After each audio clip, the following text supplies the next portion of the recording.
Seorang bayi diduga tertukar dengan bayi pasien lain selama 1 tahun. Bayi tertukar usai dilahirkan di sebuah rumah sakit di Bogor, Jawa Barat. Sejumlah artis asal Indonesia sukses berkarir di kancah dunia. Sejumlah karyanya juga diakui di dunia internasional.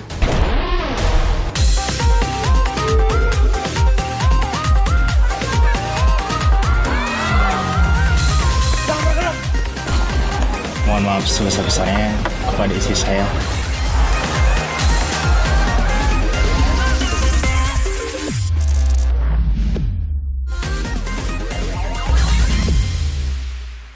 Get loose, get loose, get loose. Get loose, get loose, get loose. Bounce and bounce and cut me like a rubber band. I got that bounce and bounce and cut me like a rubber band. I feel like, I don't want to say that the people weren't ready, but it was somewhat like that. Siapa tak kenal Agnes Monica? Agnes Mo, sapaan akrabnya, merupakan artis Indonesia yang sukses go internasional.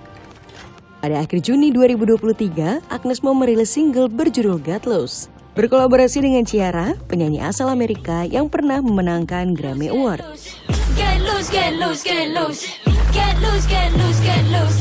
Whether you sober or you going up the juice. Get loose, get loose, get loose. Get loose, get loose, get loose. Debut internasional Agnes Mo adalah single Coke Battle bersama Timbaland dan T.I. pada 2014. Lagu ini bertengger 20 pekan berturut-turut di Asia Pop 40 menjadi salah satu paling populer.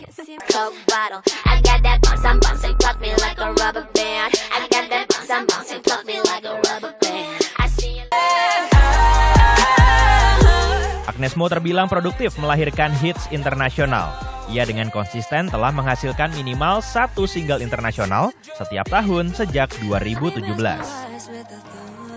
Agnes Mo juga pernah berkolaborasi dengan Chris Brown dalam lagu berjudul On Purpose dan Overdose. Lagu Overdose berhasil menduduki tangga lagu Billboard, mengalahkan musisi Maroon 5 dan juga Cardi B. Sudah 194 piala penghargaan diraih Agnes Mo dari musik dan akting, baik dari dalam negeri hingga luar negeri. Istimewanya lagi, dalam setiap karyanya, Agnes tak pernah lupa memasukkan unsur Indonesia. People had back then when I first moved to LA 10 years ago, I feel like, I don't want to say that the people weren't ready, but it was somewhat like that. You know, it's what's expected coming out of this little petite Asian girl, right? And I feel like right now, people embrace diversity. Yes. You know, and actually this tattoo right here, it's Bhinneka Tunggal Ika, and that's like the principle of my country. It's unity and diversity, and I kind of like live by that principle. Selain Agnes Mo, sejumlah artis Indonesia juga sukses berkarir di luar negeri. Bakat, kualitas, dan kerja keras membawa mereka sukses di kancah internasional dan mengharumkan nama Indonesia. Siapa sajakah mereka?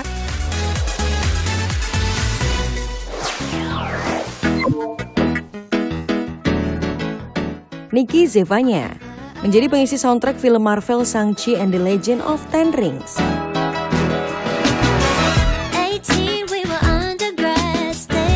My name is Raya. Let's catch you up. Sosoknya semakin populer usai bergabung dalam label 88 Rising.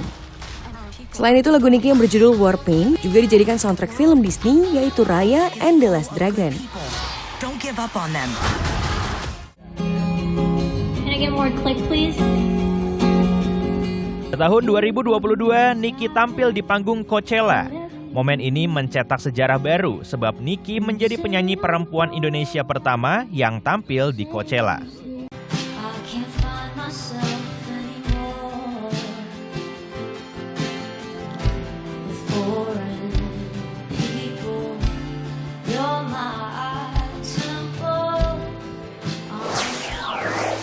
Nothing compares. And all I can think is where is the ring. Stefanie Putri Titi DJ berhasil melebarkan sayapnya ke dunia internasional. Lagu I Love You 3000 berhasil memukau pecinta musik tanah air. Melalui lagu ini pula Stefanie Putri mendapatkan kontrak dari 88 Rising.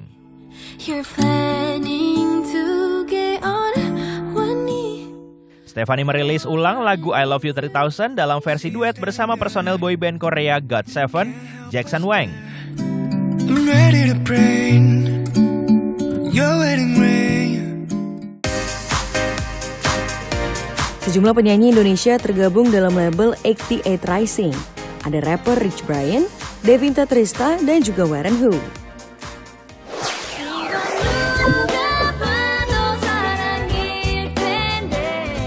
Dita Karang berhasil menjadi idol K-pop pertama asal Indonesia.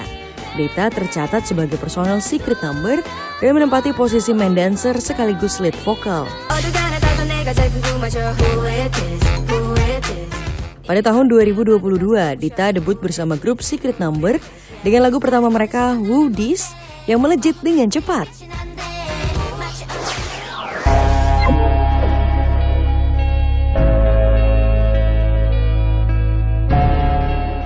Cinta Laura menjadi salah satu artis yang sukses menembus film Hollywood.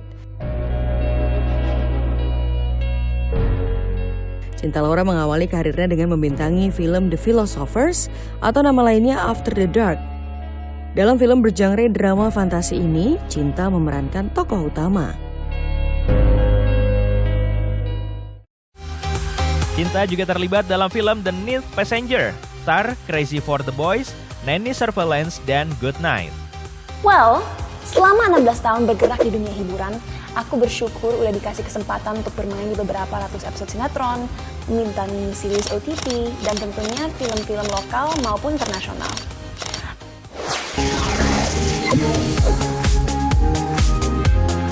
Debut Joe Taslim di Hollywood langsung film box office, The Fast and the Furious 6, bersama Dwayne Johnson, Vin Diesel, Gal Gadot, dan mendiang Paul Walker.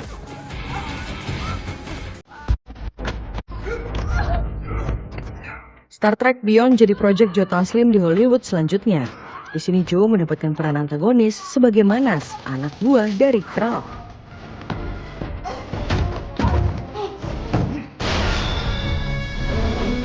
Joe Taslim juga mendapat tawaran dari film Di Negeri Ginseng. Dia terlibat dalam film laga The Swordsman, berperan sebagai guru pendekar pedang terbaik di dinasti Qing. Aktor Korea, yaitu Jang Hyuk, bermain dalam film ini dan menjadi lawan main dari Joe Taslim. First learned about this 7 years ago. On a mission in Brazil, to capture a wanted fugitive. Joe Taslim kembali memukau penonton dengan penampilannya dalam film Mortal Kombat yang bergenre laga fantasi.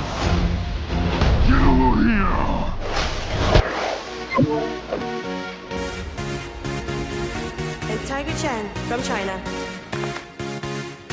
Aktor laga Iko Uwais berhasil menembus Hollywood dengan bergabung dalam film Man of Tai Chi pada tahun 2013.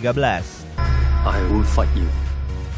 Di film yang dibintangi oleh aktor Keanu Reeves tersebut, Iko Uwais memerankan tokoh Gilang Sanjaya. Iko kembali terlibat dalam film Star Wars The Force Awakens. Pada 2017, Iko Uwais bergabung dalam film box office berjudul Beyond Skyline. Iko juga berperan dalam beberapa film lainnya seperti Mile 22, Triple Threat, Stopper, and Snake Eyes. New guy. Is that sniper? Don't worry about it. I got a prescription scope. Well, guys, remember this face. Don't shoot it by accident. 22 September mendatang, film Iko Uwais berjudul The Expendables 4 akan tayang di bioskop. Dalam film ini, Iko akan beradu akting dengan Jason Statham. It's way bigger than that.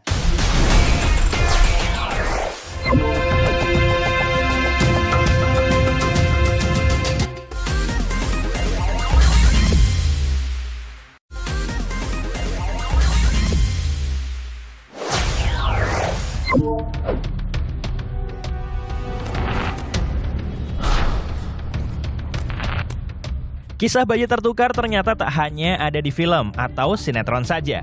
Bayi yang tertukar juga terjadi di dunia nyata. Siti Mulia, warga Ciseeng, Bogor, Jawa Barat ini mengaku bayi laki-lakinya tertukar selama 1 tahun. Kegundahan hati Siti sesungguhnya sudah dirasakan sejak ia masih di rumah sakit, pasca melahirkan pada 18 Juli 2022. Saat itu, ia sempat menyusui bayinya di hari pertama usai melahirkan. Sehari kemudian, bayi tersebut dibawa suster untuk diberikan perawatan di ruangan khusus bayi. Paginya, Pada saat menyusui, Siti merasa fisik bayinya berbeda. Selain itu, bedong yang digunakan berwarna pink. Padahal Siti memberikan bedong berwarna kuning kepada suster. Sepulangnya dari rumah sakit, Siti melihat gelang yang dikenakan oleh bayinya tertulis nama pasien lain. Siti lalu menanyakan pada salah satu perawat, namun jawabannya hanya gelangnya saja yang tertukar. Karena hati Siti tak tenang, beberapa bulan kemudian, Siti meminta alamat orang tua bayi yang diduga tertukar dengan anak yang ia rawat sekarang dan mendatangi rumah pasien tersebut. Siti dihubungi oleh rumah sakit untuk melakukan tes DNA. Dari hasil tes menyebutkan bahwa bayi yang dirawat Siti bukan anak kandungnya. Pas mau pulang aja ya, kejanggalan hati dari fisik bayi itu berbeda banget gitu. Bedanya? Berbedanya robah dari sama yang kemarin saya gendong, yang semalam sampai semalam kan saya gendong itu kan, kok pagi-pagi pas mau pulang, kok ini bayi beda amat ya, sampai ngomong ke bapaknya juga, Pak, kok ini mah kayaknya bukan anak kita gitu kan. Kata bapaknya nyautin, masa sih mah? Namun pihak ibu bayi yang lain belum mau melakukan tes DNA. Lantaran ia masih meyakini bahwa bayi yang ia asuh merupakan anak kandungnya. B ternyata menyatakan sampai dengan saat ini, saat itu waktu itu dia menyampaikan bahwa secara mental dan psikologis dia belum siap. Rumah sakit menghargai itu. Kami menyampaikan bahwa rumah sakit meminta ibu sendiri akan menunjuk lembaga laboratorium tesnya. Rumah sakit nanti diinformasikan ke rumah sakit dan rumah sakit akan bersama memfasilitasi. Atas permasalahan ini, Siti melapor ke polisi dengan menunjukkan hasil tes DNA miliknya. Polisi menyatakan telah melakukan pendekatan secara persuasif terhadap keluarga, pihak ibu dari bayi yang diduga milik Siti Mauliah. Polisi juga telah memeriksa 9 saksi. Selanjutnya, polisi akan menyelidiki apakah ada unsur pelanggaran pidana.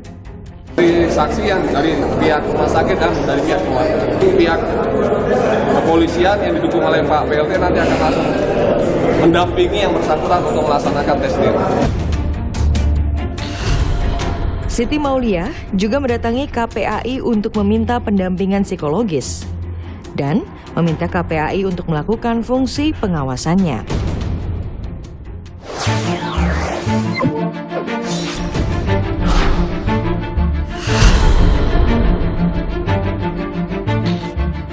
Miss Universe Organization memutuskan mencabut lisensi perwakilan Miss Universe untuk Indonesia.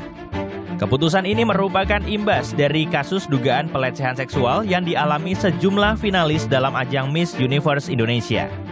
Tindakan ini otomatis membuat PT Capella Swastika Karya milik Poppy Capella tidak lagi memegang lisensi Miss Universe di Indonesia. Miss Universe Indonesia dinilai tidak memenuhi standar mereka, etika dan ekspektasi, sekaligus menyalahi kode etik yang ditetapkan organisasi Miss Universe. Menurut mereka, penyediaan tempat yang aman bagi perempuan adalah prioritas utama. Selain itu, Miss Universe Indonesia dinilai sangat bertentangan dengan semua yang mereka perjuangkan sebagai organisasi. National Director Miss Universe Indonesia, Poppy Capella, berencana membuat laporan ke polisi terkait dengan tudingan dugaan skandal seksual di ajang kontes kecantikan itu. Poppy Capella juga membantah terlibat dalam pelecehan seksual tersebut. Menurutnya, pemberitaan yang beredar terkait insiden di ajang Miss Universe Indonesia penuh dengan spekulasi dan ketidakbenaran. Pemberitaan tersebut juga menyudutkan dirinya sebagai National Director pemegang izin Miss Universe Indonesia. Sementara itu, polisi kembali memeriksa 7 finalis Miss Universe Indonesia yang diduga menjadi korban pelecehan seksual. Selain itu, polisi bekerja sama dengan ahli digital forensik untuk menganalisis CCTV di sekitar lokasi kejadian, di mana sebelumnya panitia penyelenggara mengatakan rekaman di sekitar lokasi mati. Sebelumnya, polisi juga sudah melakukan penyelidikan di tempat kejadian. Akan melakukan langkah-langkah secara forensik. Dalam hal ini adalah digital forensik ya tentunya, karena di tempat kejadian tersebut yang dilaporkan dan patut diduga pada kejadiannya adalah sekira 1 Agustus 2023 ini terkait dengan CCTV.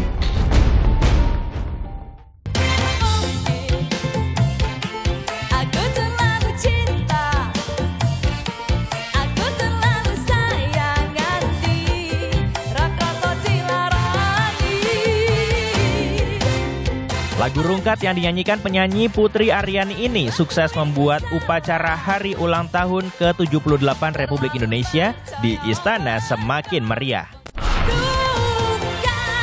Para tamu undangan asik berjoget mengikuti irama di Istana Merdeka.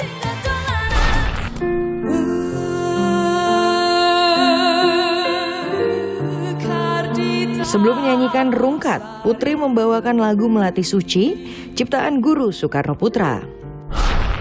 Atraksi pesawat tempur juga turut mewarnai kemeriahan HUT ke-78 RI. Salah satu aksi udara yang menyita perhatian berupa tarian Famire. Sejumlah helikopter melakukan atraksi udara diiringi lagu asal Nusa Tenggara Timur bertajuk Gemu Famire. Ada momen lucu di balik penyelenggaraan upacara detik-detik proklamasi kemerdekaan Republik Indonesia. Momen itu melibatkan Menteri PUPR Basuki Hadimulyono dan Menteri BUMN Erick Thohir. Dalam akun media sosialnya, Erick Thohir memberikan komentar seperti ini.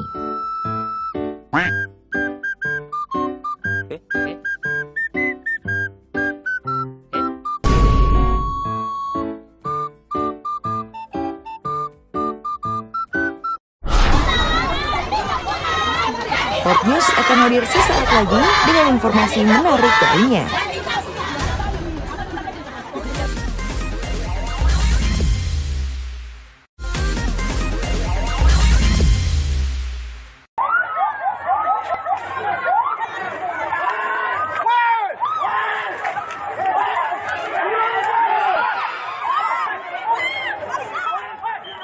Pelaksanaan Karnaval Hari Ulang Tahun ke-78 Republik Indonesia berakhir rusuh dan mencekam.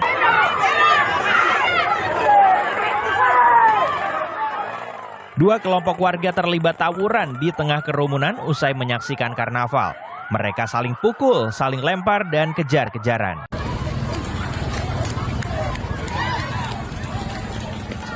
Sejumlah warga mencoba melerai, namun kesulitan karena banyaknya massa kedua belah pihak.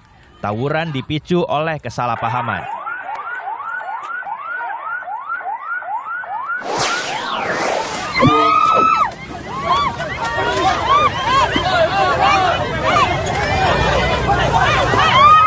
Lomba gerak jalan ini ricuh saat salah satu kelompok peserta mencoba mendahului kelompok lainnya.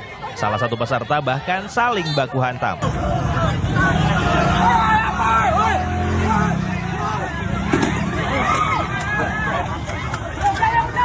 Keadaan semakin memanas saat seorang pemotor sengaja menabrak kerumunan peserta.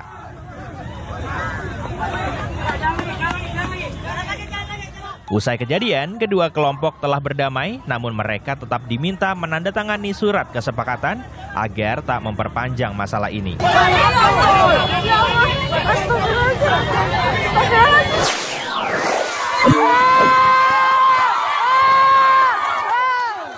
Seorang guru yang merupakan wakil kepala sekolah SMA Negeri 15 Maluku Tengah jadi sasaran perundungan siswanya.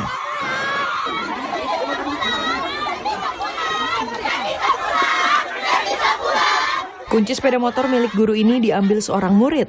Ibu guru bahkan disoraki ketika mencoba mengambil kuncinya.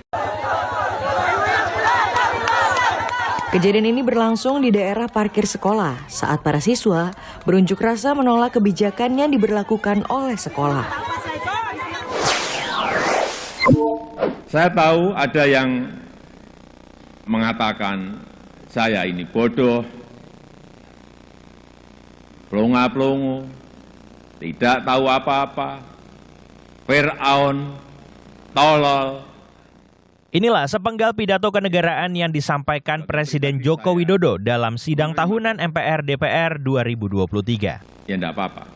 Sebagai pribadi saya menerima saja. Meski kerap mendapat hinaan, Jokowi mengaku tak masalah. Namun Presiden kecewa karena hinaan itu menandakan lunturnya budaya sopan santun bangsa. Tapi yang membuat saya sedih, budaya santun dan budaya dan budi pekerti luhur bangsa ini kok kelihatannya mulai hilang.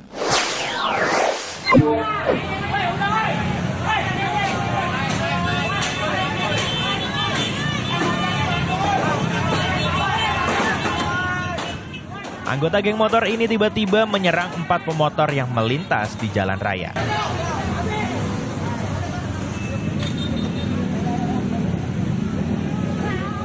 Dua motor yang dikendarai korban juga ikut dirusak para geng motor. Saya nggak tahu orang mana. Saya record, Om. Ada dari atas tadi. Tidak ada korban jiwa dalam peristiwa ini. Dan saat ini polisi tengah mengejar pelaku.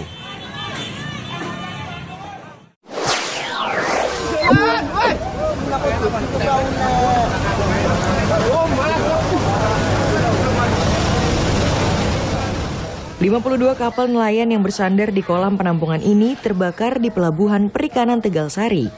Puluhan mobil pemadam kebakaran dikerahkan untuk memastikan api benar-benar padam.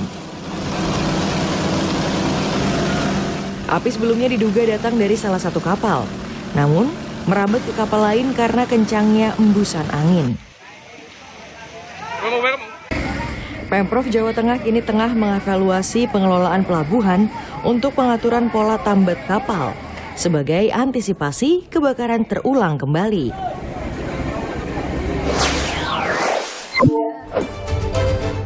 Informasi ini mengakhiri Pop News hari ini. Jangan lupa tetap saksikan Pop News setiap hari Sabtu dan Minggu pukul 9:30 waktu Indonesia bagian Barat. Tentunya hanya di Kompas TV. Terima kasih dan sampai jumpa.